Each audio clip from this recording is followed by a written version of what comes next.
Hi, everyone. Welcome. Please, take some time to get connected. And we'd really like to structure this as a conversational Q&A style meeting. So we invite you to turn on your cameras if you're comfortable doing so. And there'll be most of the session will be dedicated to time when you can also unmute yourself and ask some questions.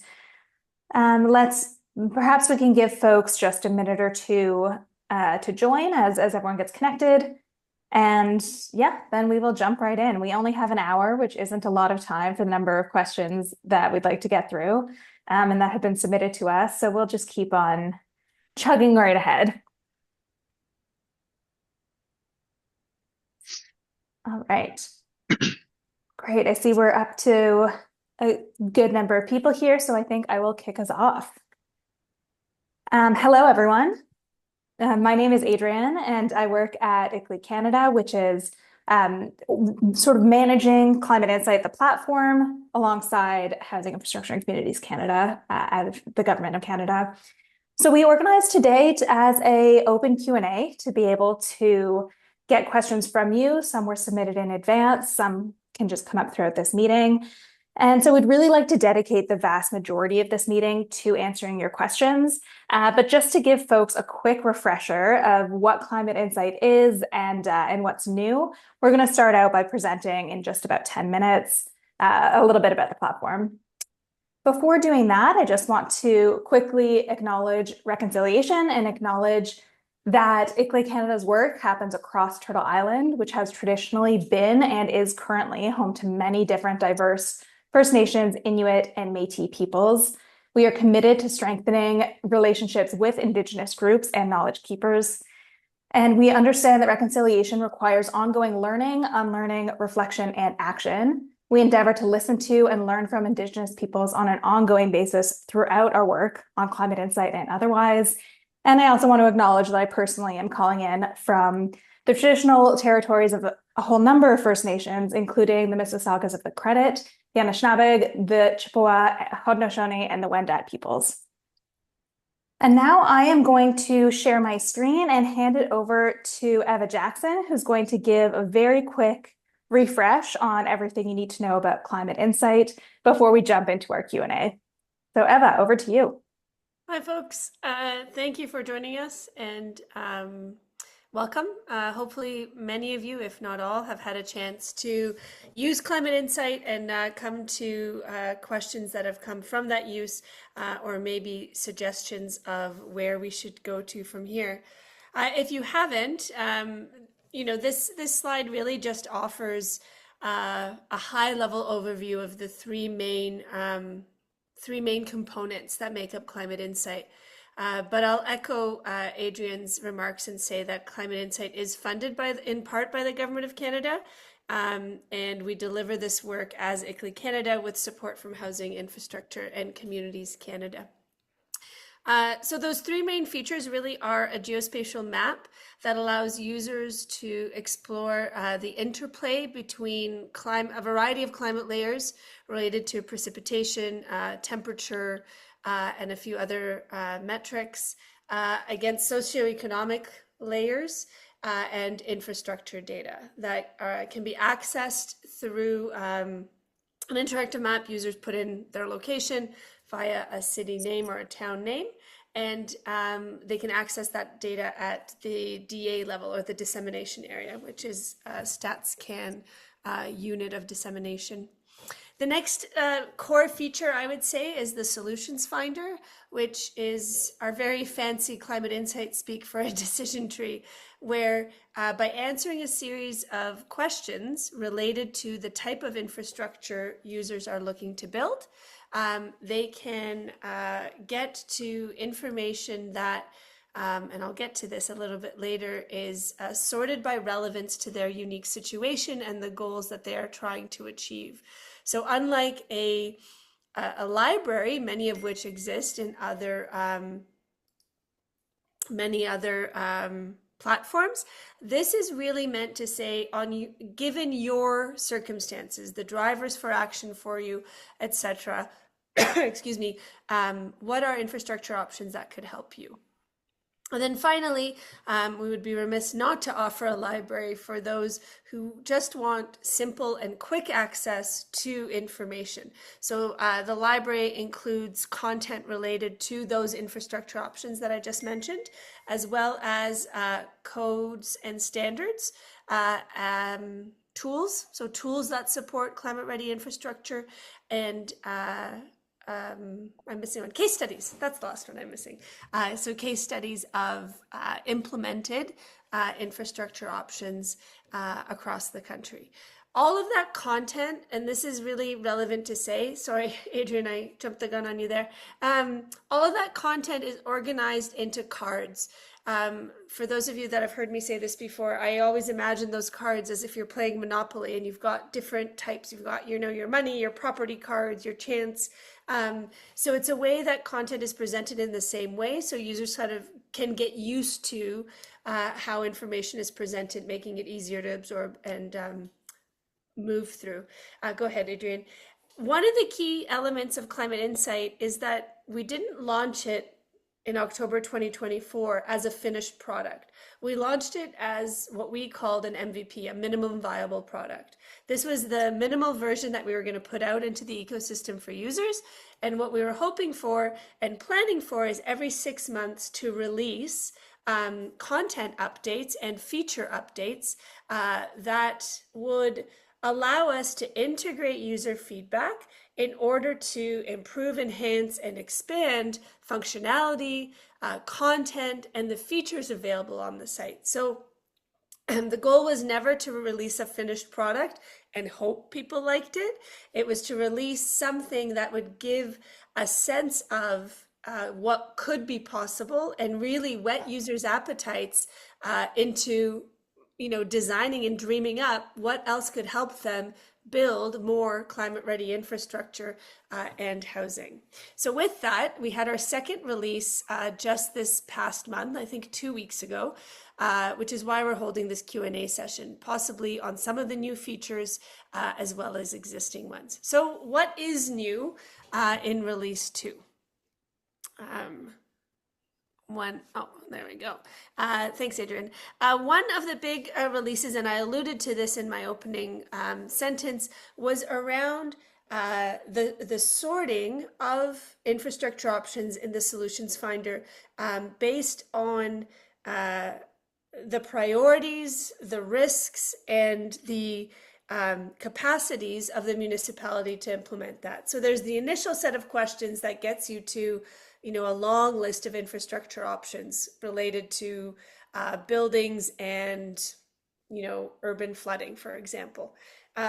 With the rollout of an additional set of questions, which I believe is about a half dozen questions, so 5 or 6 questions, users can then curate that list to the infrastructure options tailored for that community's context. So it now ranks these based on their relevance. It gives you a percentage indicator saying this is 90% relevant for you or 50% relevant for you, which it's not a perfect system for you should 100% pursue the option that's rated at 95%, but it gives some sense of prioritization based on the user's context. So we're excited to see how that unfolds and to continue building that out.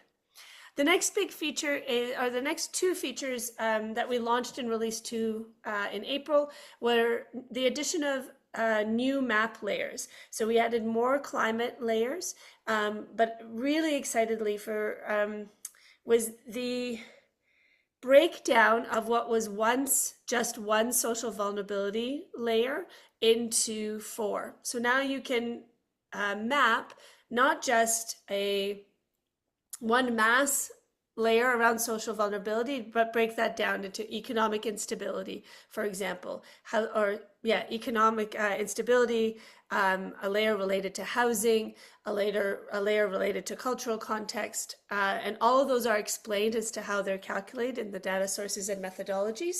But the idea is that you can really get into understanding how does residential instability fit with flooding or increases in precipitation, and how does that relate to where one has public infrastructure stops. So again, looking at climate, looking at social vulnerability and looking at infrastructure together to better understand that relationship and make decisions that better reflect the realities on the ground of for whom that infrastructure serves and the exposure they might have to a given climate challenge.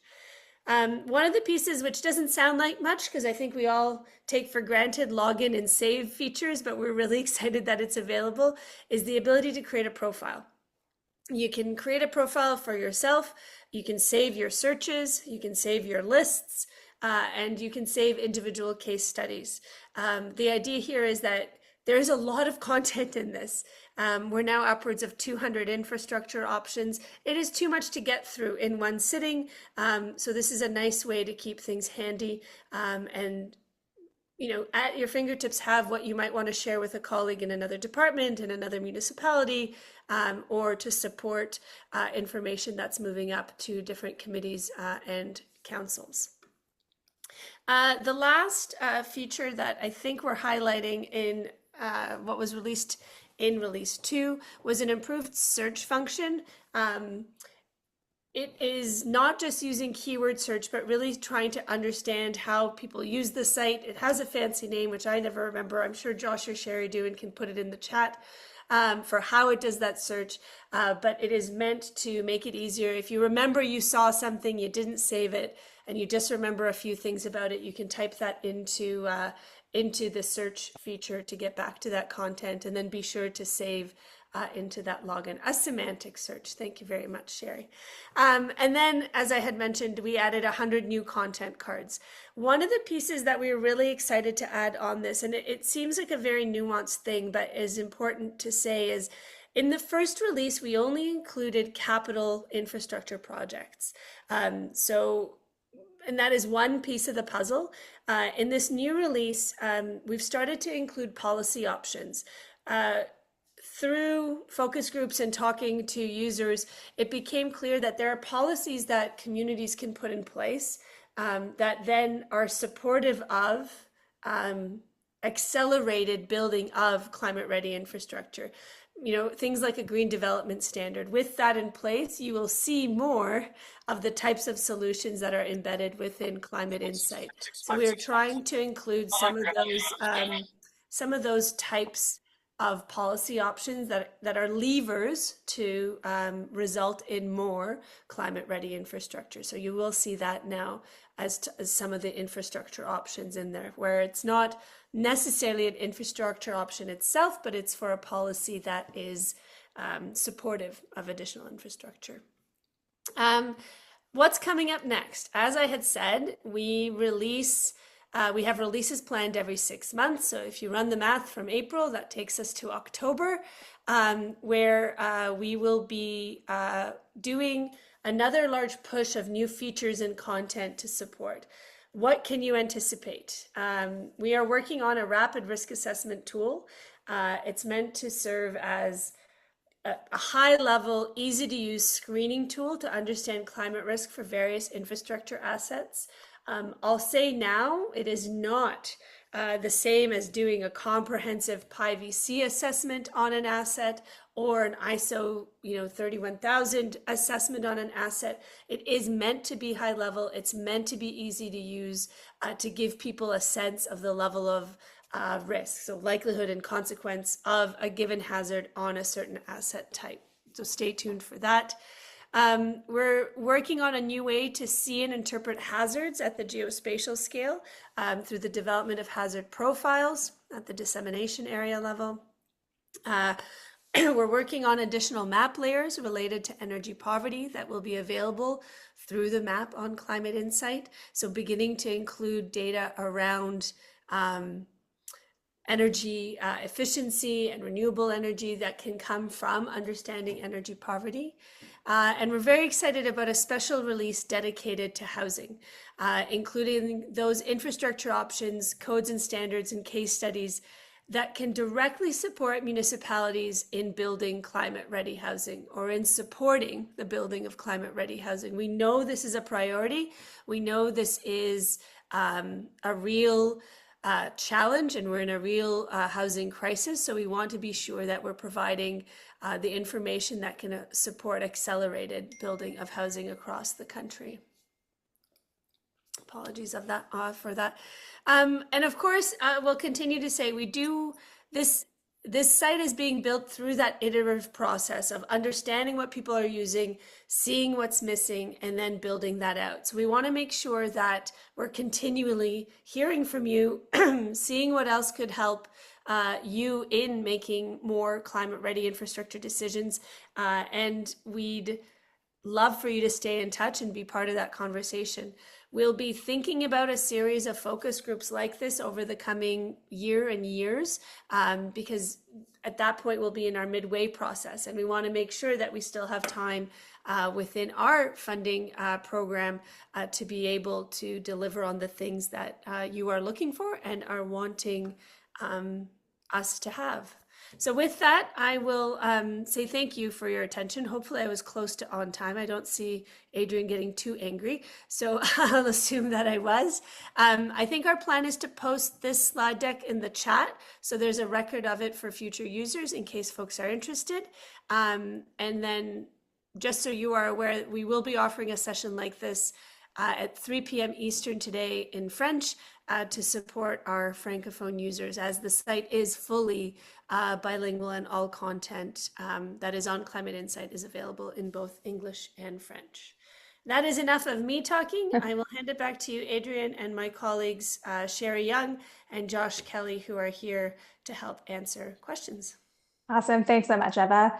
So firstly, I am just sticking the link to that slide deck in the chat so that if you would like to refer back to that, if you arrived a little bit late, all of the overview slides are there, and we tried to keep them quite comprehensive so they can be a resource for you moving forward as well.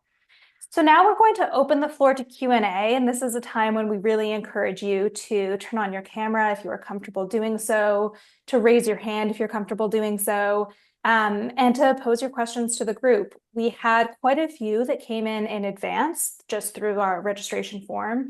So I think I'll suggest kicking it off by answering a couple of those questions. And then those of you who are here live can feel free to jump in at any time and add your questions in.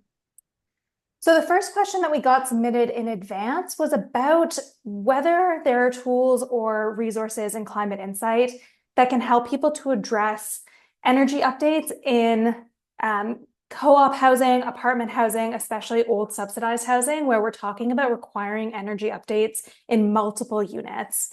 So not, one building necessarily owned and managed by one organization, but a series of units. And I'm wondering if I can throw that question to Sherry, Eva, and Josh to reflect a little bit on how Climate Insight might help with that kind of complex problem. I talked a lot. I'm going to throw it to somebody else on the team.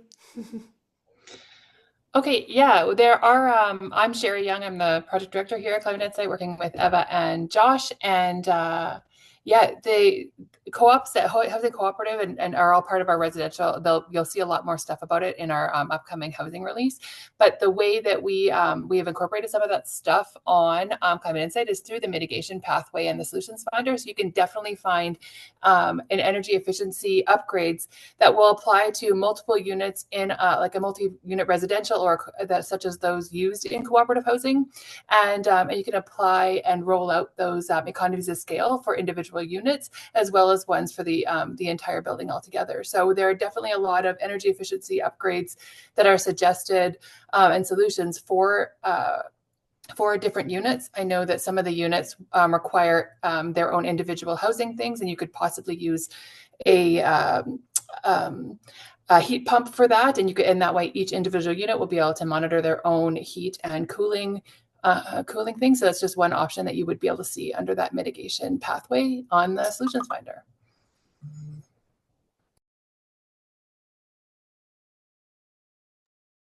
Great, that sounds good. Josh and Eva, feel free to add on if you'd like. And also just to highlight again what Sherry and Eva have both already mentioned, which is, so each month we update content in Climate Insight. When we talk about new releases every 6 months, that's more about big picture functionality and features. In terms of just strictly content, that is uploaded every month. And we have a big set of new housing related content that's all coming up in June. So a lot of these kind of housing specific questions we'll be able to expand upon the resources that are in there just next month. We got our first question that came in here from the chat, so I'm going to read that one out loud also to see if, yeah, we can move on there. So this question comes in from John, and it says, are information from Climate Insight tailored to specific municipalities, locations, I'll add in communities, or are you providing more generalized information? I'll start, but then I'll throw to Josh for an update on some new work that's happening. So right now, the infrastructure options, they're presented as information about the option itself, not how it could be applied in a given location. So what substrate you might need in order to put this piece of infrastructure there, or the geospatial information on that site. Josh, if you wanted to give an update of some of the things we're exploring around doing around having more specific, like local site information, I think that would be great and hopefully help answer John's question. Yeah. So, yeah, John, I guess to add on to what Eva said, at the moment, the information on Climate Insight is general. So it's meant to apply from coast to coast to coast, assuming that those things would work in a variety of settings and communities. One of the things that we are looking at through the Solutions Finder is doing some additional opportunities for questions, I guess, to ask a user through that process to see if we can further tailor the curation and ranking process, so the filtering and sorting through the Solutions Finder to provide infrastructure interventions that are more tailored to a specific location. So that's one of those things we've had some feedback on and are exploring. Not on the list for October, but hopefully something that we can keep in mind for a future release. So thanks for the question and the extra prompt to kind of keep that one on the radar. Great. And I also see a follow-up question here. For content that is being added every month, is that based on community-based research? Or is it based on something else? And I think that we could also expand that out to generally speaking, when we add content each month, where is that content coming from? How are we sourcing it? I'll jump in on this one since I'm working mostly on those content upgrades. The content is tailored to basically tools and case studies and codes and standards that are prioritized based partially on feedback from our advisor groups on what the priorities are. Partially, we try to align it with some of the upcoming events and topics du jour, really, right? So we're doing this housing release in June because we know that housing is a big deal right now and top of mind for everybody. Some of our future releases will be catered around energy efficiency as things go up. Energy efficiency month is October, so we want to get some of that stuff out before that month. So aligning with stuff like that. And the content itself is sourced from suggestions and curated from a bunch of different sources. HICC has supplied reviews of a bunch of different tools that they've looked at.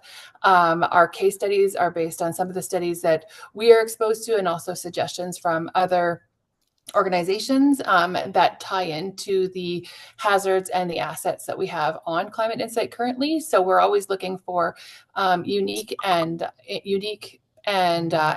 helpful new case studies, codes, and tools that will align with the content and enhance the content that we have right now.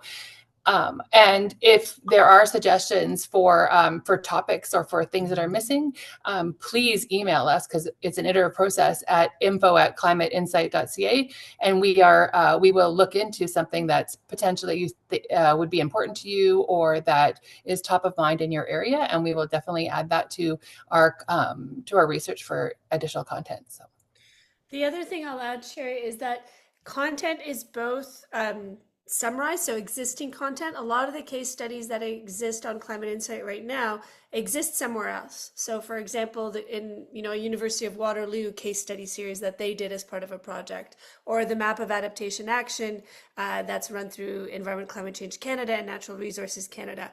And what we're trying to do is pull all the infrastructure case studies from those disparate sources and put them in one spot.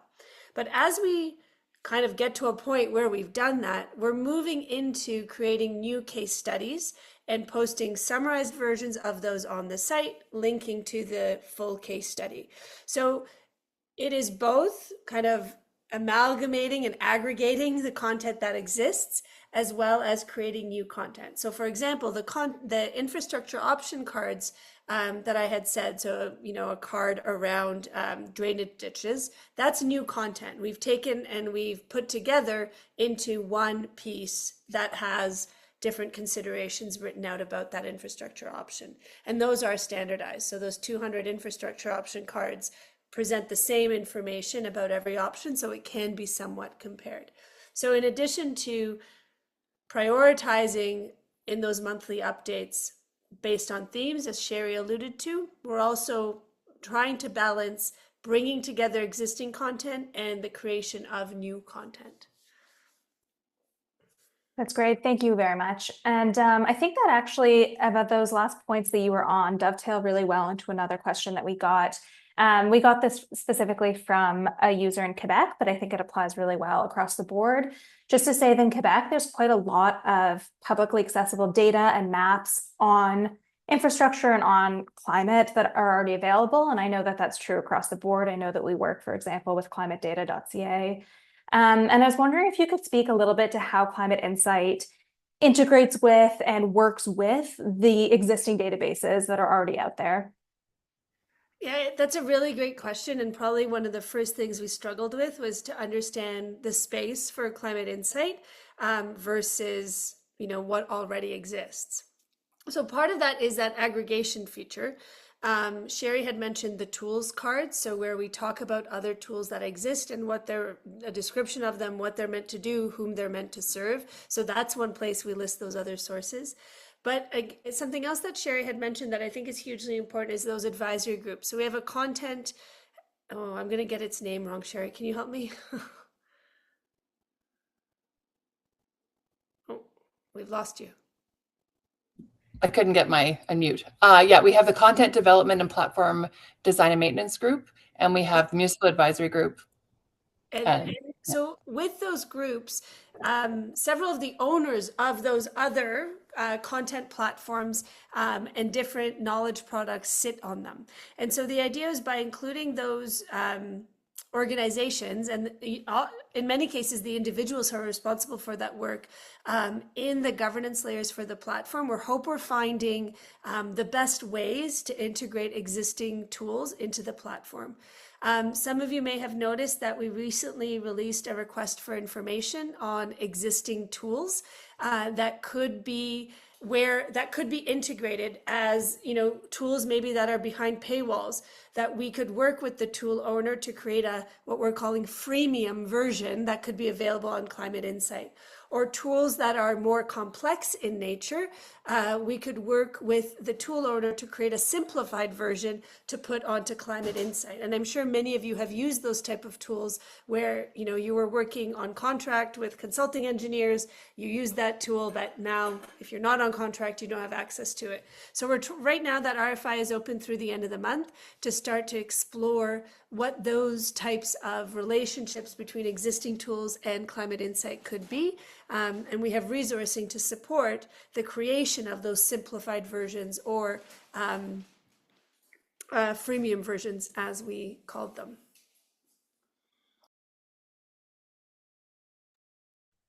Great, thank you all very much. Some of the other questions that came in advance were quite specific, like specific use cases of I am dealing with problem X. Where can I look to solve that challenge that I'm facing right now? So I'm going to post some of those out to our panel as well. And I would just ask if you could please, try to speak a little bit generally to if you have a problem like A, where can you start with Climate Insight to try to help you solve that? So the first one like that came through was about green development standards and how Climate Insight might be able to help, how you could use the platform to better understand and use and review different green development standards.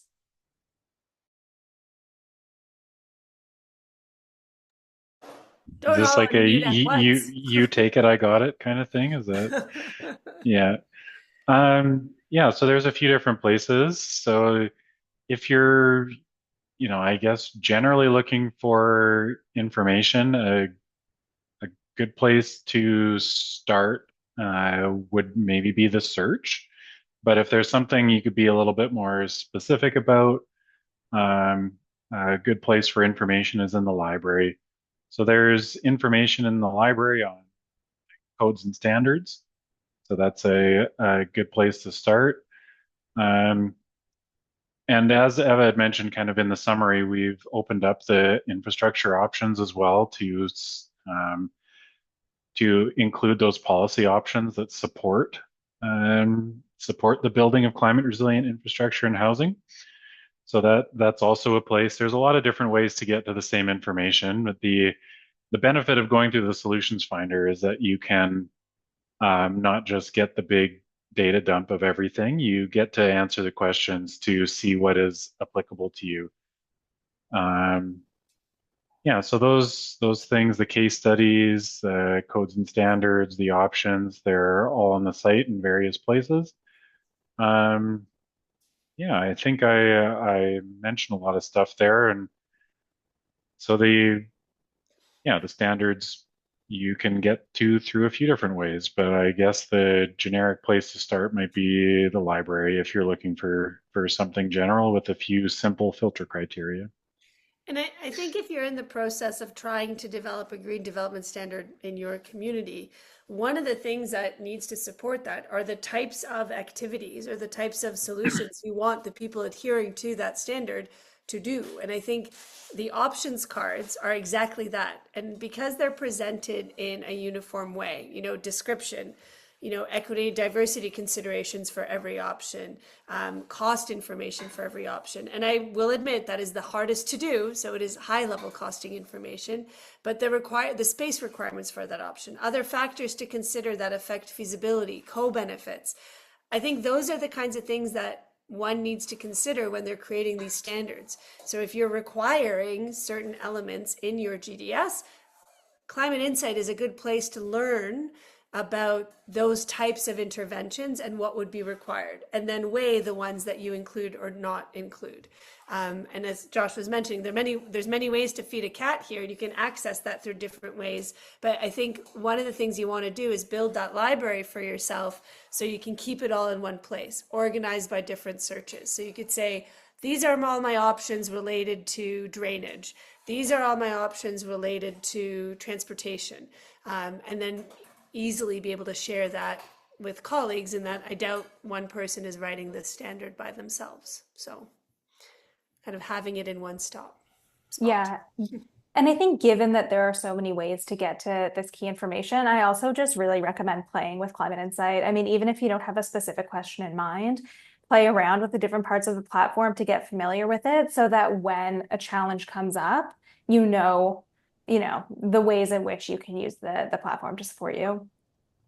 And then I think we'd be remiss to say, as you're playing around with it and something comes to mind, shoot that email address a note saying, I was doing this, I would have loved to have seen this.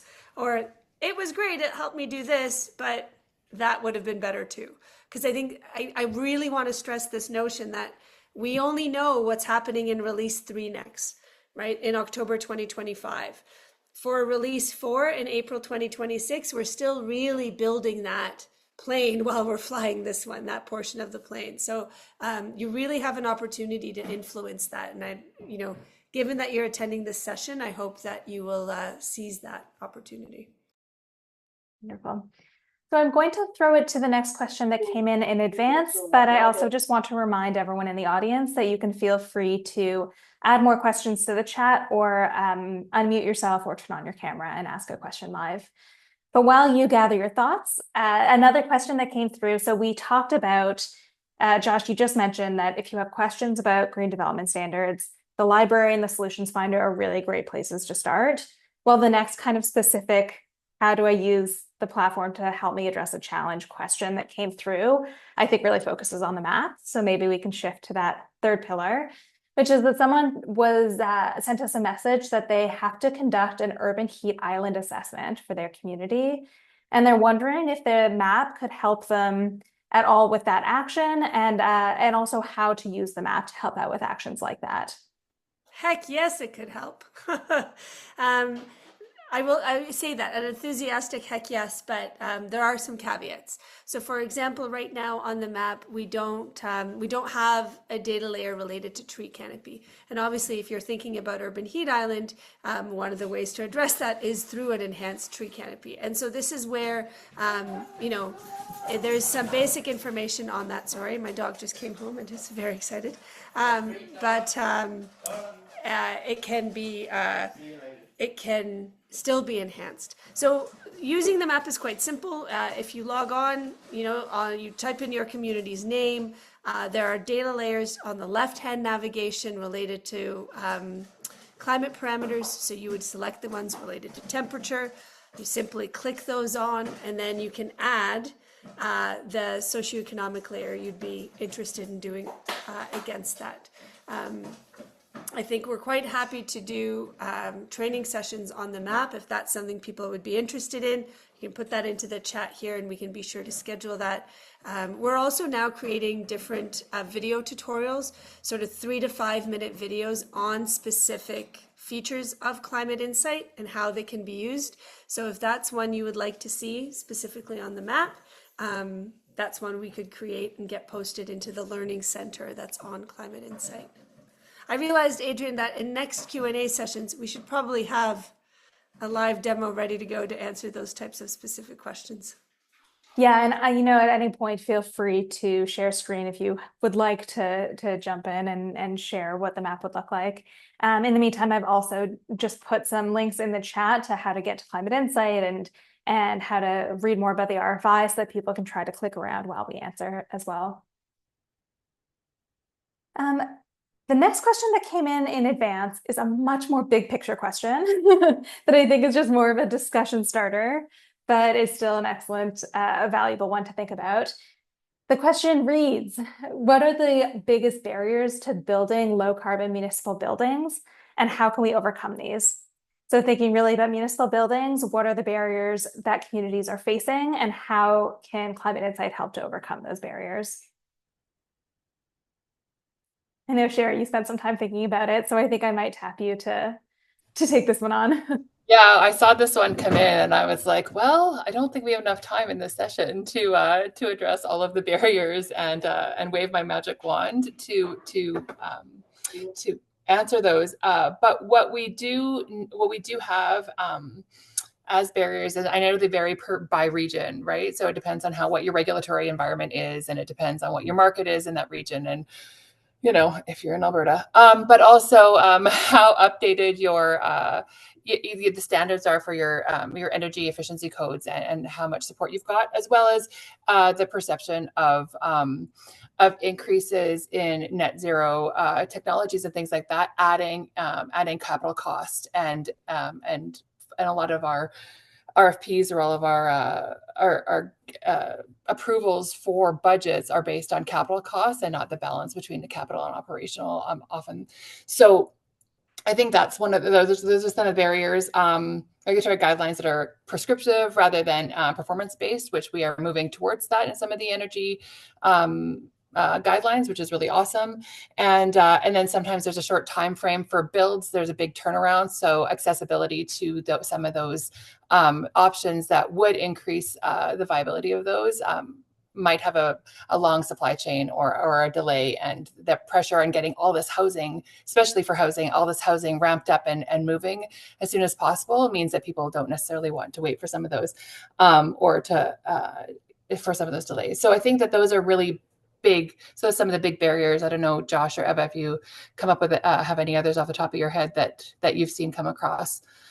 But again, like overcoming some of those barriers to getting there is really difficult, but that's partly why we have those things in Climate Insight, so that you can quickly look and see which of those technologies are available. It might address your capacity issues. If you don't know about a technology, then it's hard to put it in. If you are a planner and looking at and reviewing area development plans or development permits for your municipality, and you don't know what to ask your developers to do, and you don't have a green development standard in there already, you could quickly look at some of those in Climate Insight and then push it back to the developer and ask and say, hey, have you considered these? what are some of these things as we move as the society towards net zero. So it gives you a tool for some of those things.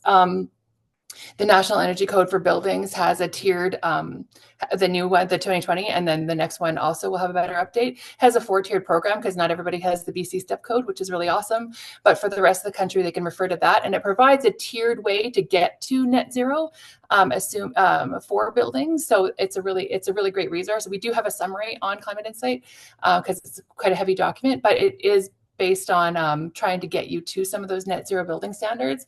And then once you've kind of gone through Climate Insight and looked around and see what some of those options are and looked at some of the codes that apply to that, you can also take a look at the HICC's funding programs to offset some of your capital costs.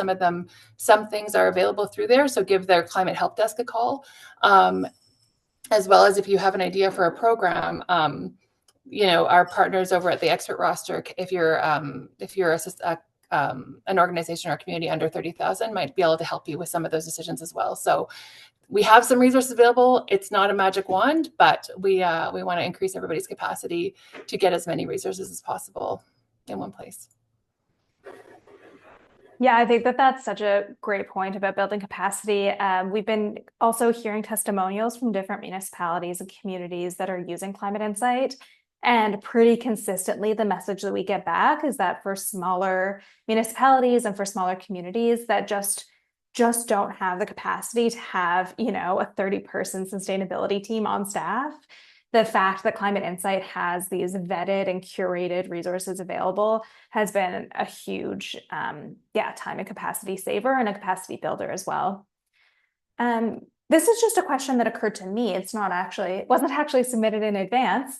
But Sherry, you mentioned the help desk, and I think that this might be a good opportunity to explain to those who are on the line a bit more about the toolkit, and how this kind of overarching toolkit structure breaks down and how people can find information about those other services. Yeah, happy to do that.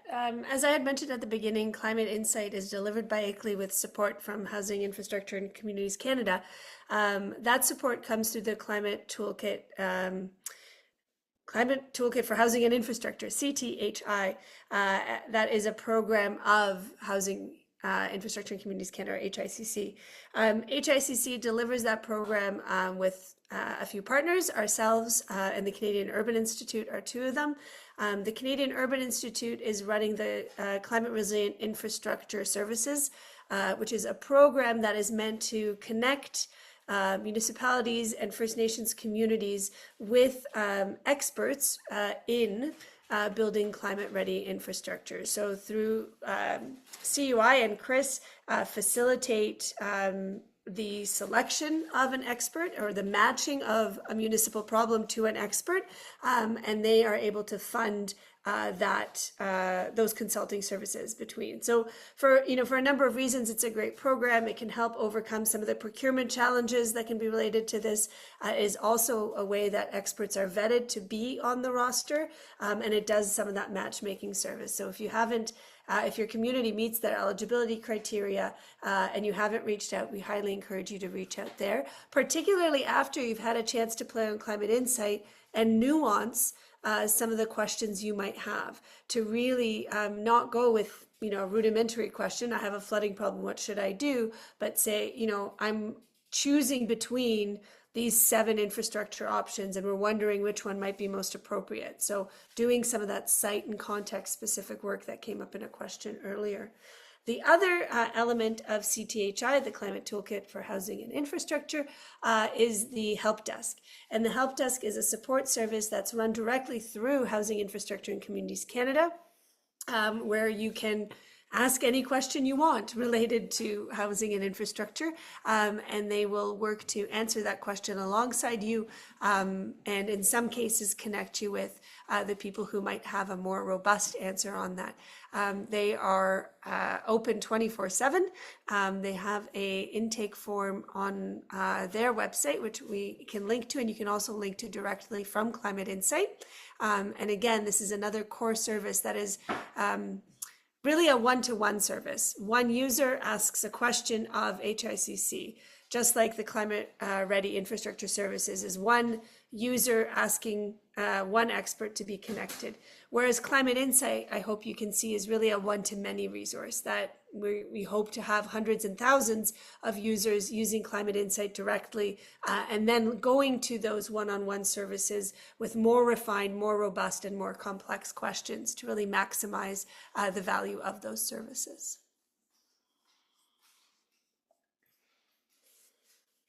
Excellent. Thanks very much, Eva. We have about 15 minutes left, so I'm just going to keep chugging through the questions that were submitted in advance, unless anyone would like to jump in. Please feel free to at any time, and otherwise I'll just, keep cracking through. I've also, Adrian, pulled up the map, so if we have time at the end and that's something people want to do, I'm happy to do a bit of a dive of some of these new layers and how they are represented. Well, one of the other questions that came in was, how do I know which layers to use? And do you have recommendations for someone who's just getting started using the map? Well, so perhaps we can start using the map.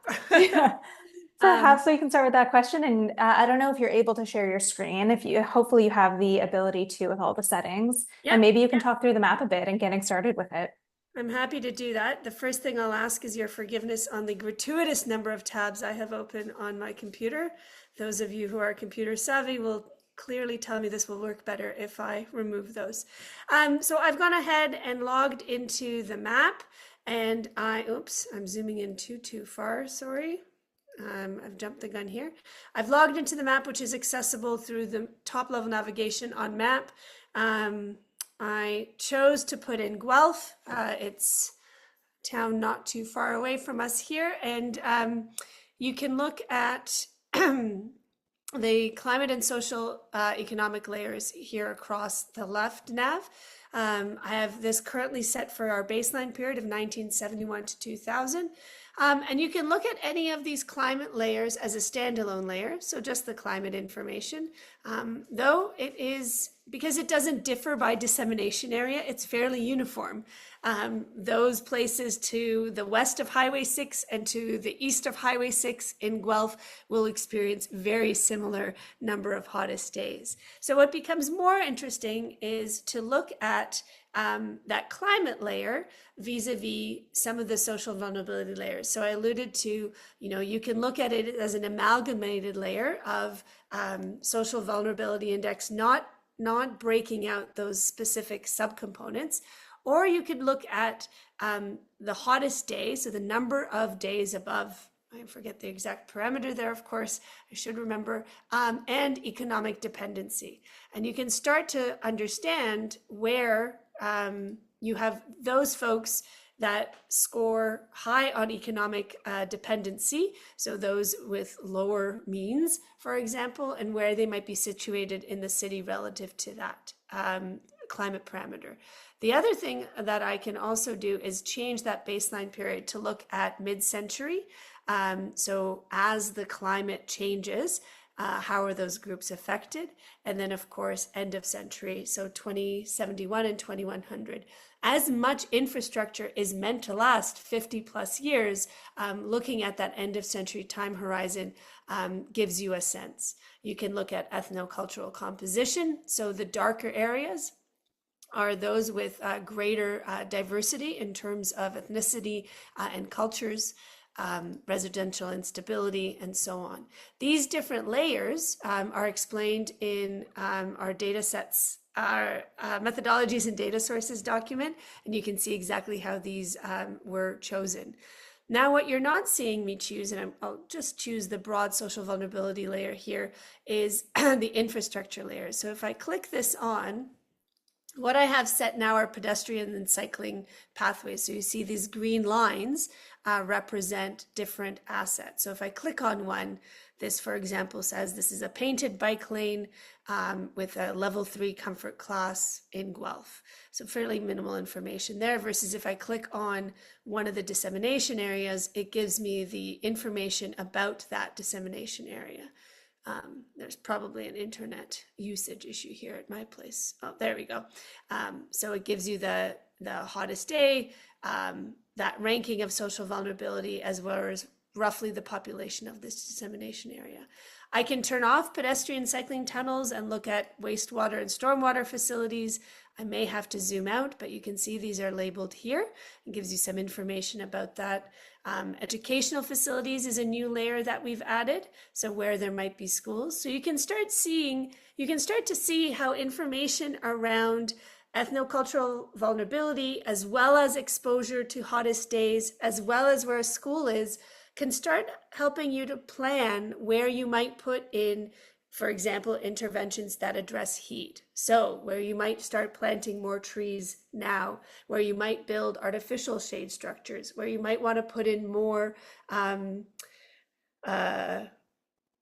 water fountains and access to misting stations, all sorts of those types of things. In relation to educational facilities, recreational facilities and sports fields, public transit stops.